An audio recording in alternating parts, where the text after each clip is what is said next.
Kenalkan, nama saya Michelle Audrey Varela, NPM 197 dari tutor 3 grup A, dan pada kesempatan kali ini saya akan membuat video mengenai gestational age assessment yang dilakukan dalam waktu 48 jam setelah persalinan. Dimulai dari tahap yang pertama, yaitu perkenalan. Selamat pagi Ibu, perkenalkan nama saya Dr. Michelle Audrey yang sedang berjaga di klinik ini pada pagi hari ini. Dan sekarang saya akan menilai usia kematangan neuromuskular dan fisik dari anak ibu. Tujuannya untuk dapat menentukan penanganan apa yang harus dilakukan selanjutnya.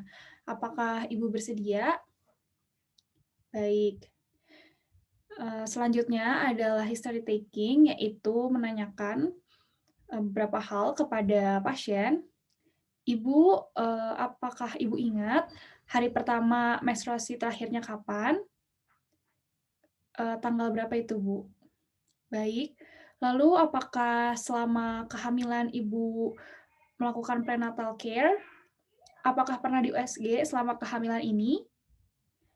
Oh, begitu. Pada saat USG dibilangnya usia kandungannya berapa minggu, Bu? Ya, oke, baik.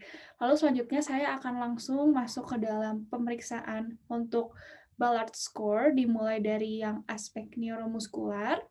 Pertama, saya akan nilai dari postur bayi, melihat bagaimana bayi memegang lengan dan juga kakinya. Caranya dengan posisi bayi supinasi dan juga diam, melihat apakah posisi ekstremitasnya fleksi atau ekstensi. Semakin matur maka akan fleksi. Untuk skornya, jika lengan dan kakinya semuanya terekstensi seperti ini, maka nilainya adalah 0. Lalu jika slide atau moderate flexion dari panggul dan juga lututnya, maka nilainya 1. Lalu jika moderate ke strong flexion dari panggul dan juga lutut, maka skornya 2. Lalu kemudian jika kakinya terfleksi dan juga terabduksi dengan lengan yang sedikit terfleksi, maka skornya 3. Dan yang terakhir, jika terdapat full flexion dari lengan dan juga kaki, maka skornya 4. Selanjutnya, nilai square window, yaitu seberapa jauh tangan bayi bisa fleksi terhadap pergelangan tangannya. Caranya dengan memfleksikan tangan pada pergelangan tangan bayi, berikan pressure yang cukup untuk mendapatkan fleksi yang sebanyak mungkin. Kemudian kita nilai besar sudut antara hypotenar eminence dan juga anterior aspek dari forearm. Semakin matur, maka akan semakin kecil sudutnya. Untuk skornya, jika lebih dari 90 derajat, maka min 1. Jika 90 derajat nilainya 0, jika 60 derajat nilainya 1, 45 derajat nilainya 2, 30 derajat nilainya 3, dan 0 derajat nilainya 4. Selanjutnya, nilai arm recoil dengan posisi bayi supinasi. Kita fleksikan dulu siku bayi selama 5 detik. Kemudian lepaskan dan ekstensikan. Lihat seberapa jauh lengannya bisa kembali ke posisi fleksi. Nilai besar sudutnya. Jika matur, akan fleksi kembali. Untuk skornya, jika tetap terekstensi 180 derajat atau terdapat gerakan-gerakan random, maka nilainya 0. Jika terdapat minimal flexion 140 sampai 180 derajat, nilainya 1. Jika terdapat small amount dari flexion 110 sampai 140 derajat, nilainya 2. Jika terdapat moderate flexion 90 sampai 100 derajat, nilainya 3. Dan jika kembali ke full flexion, yaitu kurang dari 90 derajat, maka nilainya 4. Kemudian nilai sudut popliteal untuk melihat seberapa jauh lutut dari bayi bisa terekstensi. Caranya dengan posisi bayi supinasi seperti ini dan pelvisnya mendatar pada examining surface, kemudian tekuk paha ke perut bayi dengan satu tangan, arahkan ke atas sampai ada tahanan. Jika matur, sudutnya akan kecil. Untuk skornya, jika 180 derajat nilainya min 1, jika 160 derajat nilainya 0, jika 140 derajat nilainya 1, jika 120 derajat nilainya 2, 100 derajat 3, 90 derajat 4, dan jika kurang dari 90 derajat nilainya 5. Selanjutnya yang dinilai adalah scarf sign, yaitu untuk melihat seberapa jauh siku dari bayi bisa digerakkan melintasi dada dari bayi. Caranya dengan memposisikan bayi dalam posisi supinasi, kemudian ambil tangan bayi dan gerakan melintasi leher. dan juga sejauh mungkin melintasi pundak yang berlawanan. Kemudian bantuan terhadap siku bisa dilakukan dengan cara mengangkat sikunya melintasi badan bayi. Jika matur, maka tidak bisa lewat garis imajiner anterior axillary line. Untuk skornya, jika siku mencapai atau dekat dengan level dari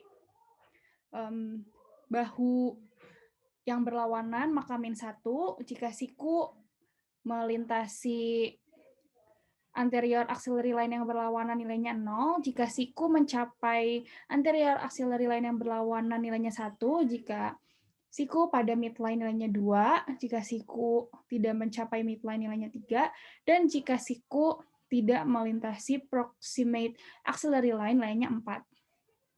Kemudian yang terakhir dinilai dari aspek neuromuskular adalah heel to ear, untuk melihat bagaimana kaki dari bayi bisa digerakkan ke telinganya. Dengan posisi bayi supinasi, kita pegang kaki bayi dengan satu tangan dan gerakan kakinya sedekat mungkin ke kepalanya tanpa memaksakannya. Seperti ini. Lalu dengan pelvisnya tetap mendatar pada examining surface. Jika matur, maka posisi kaki dari bayi akan semakin jauh dari telinga. Untuk skornya, jika kaki bayi mencapai level telinga atau dekat telinga, maka -1. Jika di level hidung, maka 0. Jika di dagu, nilainya 1. Jika di nipple line, level nipple line, skornya 2. Jika di umbilical, nilainya 3. Dan jika di femoral crease, nilainya 4. Selanjutnya, kita nilai aspek fisiknya. Yang pertama, lihat warna, vena, dan tekstur kulit dari bayi. Jika bayinya sudah matur, maka semakin tebal dan pecah-pecah. Jika imatur, semakin lengket, transparan, dan terlihat venanya. Kemudian, dari yang kedua adalah dilihat lanugo. Lihat apakah ada rambut halus pada punggung bayi.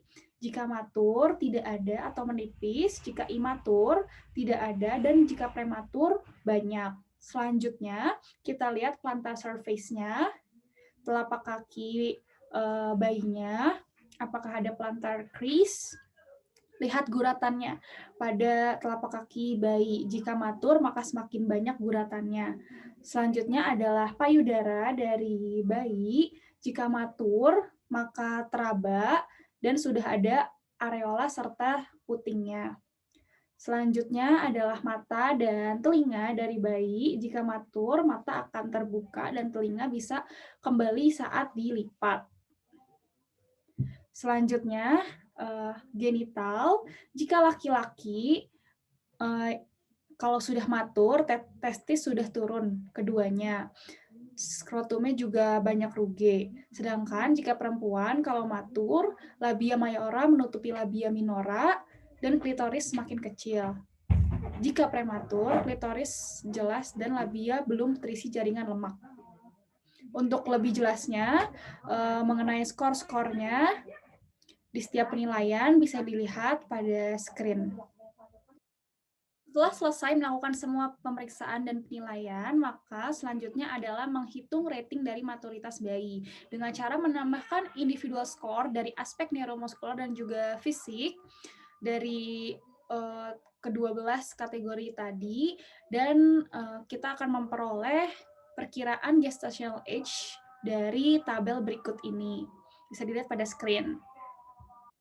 Langkah terakhir, saya akan mendokumentasikan hasil pemeriksaan di form, yaitu dari nama bayi, jenis kelamin, usia gestasi saat lahir, tanggal dan jam lahir, skor APGAR, usia maturitas, tanggal dan waktu pemeriksaan, usia saat diperiksa, nama dan tanda tangan pemeriksa. Saya rasa sekian yang bisa saya sampaikan di video kali ini. Mohon maaf jika ada kekurangan dan kesalahan. Terima kasih dokter dan teman-teman.